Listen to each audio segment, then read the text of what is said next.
Sema naweza shukuru God kwanza, ametusaidia na at least tumeingia na hii game kama tuko na power, tuko na nguvu na tulihitaji hizo maximum points hizo.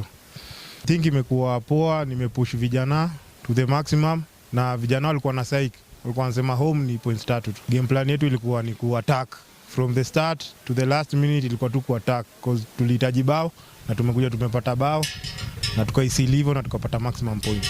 I think ni kijana mdogo na tunaweza sema ni muyang kwa hii timu yetu, alafu ni game yake ya kwanza, so kwa historia yake atakuwa naikumbuka, aliingia na akakuwa captain wa timu, so inampea nguvu, at least atakuwa next game atakuwa anajipush kabisa.